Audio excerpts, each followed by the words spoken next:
Merry Christmas. Hopefully you're enjoying the weather around the Quad Cities. Although there are some people not loving the weather, I have a poll up on my Facebook page right now. It's basically saying, are you loving this or are you thinking it just doesn't feel quite right? I'll show you some of the results here a little bit later in the newscast, and we'll continue to update that throughout the evening. And if you want to chime in again, you can find that poll right now on my Facebook page. All right, Interstate 74 bridge traffic, there's not a lot of it out there right now. A lot of people probably already where they're going and maybe not quite yet coming home on the holiday. The traffic, though, again, very slim out there. All right. The thermometers, boy, those things, they started off mild and it just kept getting warmer and warmer and warmer. These are the records, the warmest days ever for Christmas, and this is number one.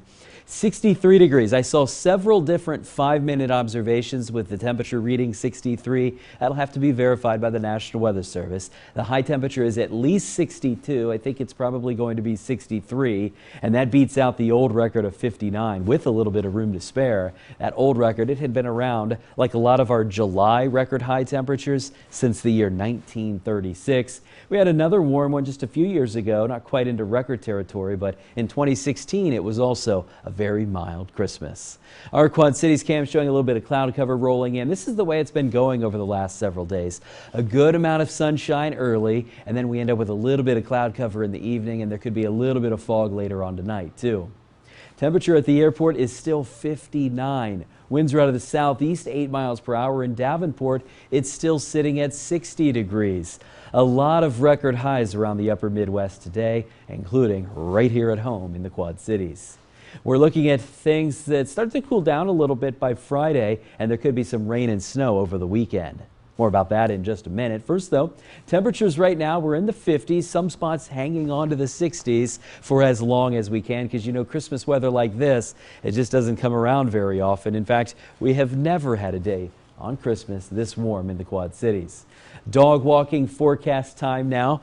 I put this post on Facebook earlier this week too. I was just hoping for a couple of pictures of some dogs and some holiday outfits, and then I got a whole bunch of them. So normally we don't do the dog walking forecast in the evening, but I'm going to try to get as many of these pictures on as I can, so we'll do it every show with a different dog each show. Here's Jubilee. Might look a little familiar. That's Jubilee dressed up as Max from The Grinch. Weather for tomorrow, it is still nice and mild. Maybe not the 60s, but we do get back into the 50s. Satellite and radar now, clouds rolling in. We'll see a few more clouds coming up tomorrow. Our futurecast keeps us dry and mild tonight. Lows are in the 40s. And then tomorrow, more clouds rolling into the area. Temperatures hit the 50s instead of the 60s. Here's your local pinpoint forecast tonight. The low is way above normal. And I'm not even talking about above the normal low. It's way above the normal high for this time of year. Mostly cloudy and not quite as warm tomorrow. And then we're in the 40s on Friday. Quad Cities storm, they're home Friday and Saturday night if you're looking for something to do over the holiday weekend. Rain chances looking even more promising on Saturday. Could be a half to 3/4 of an inch of rain then.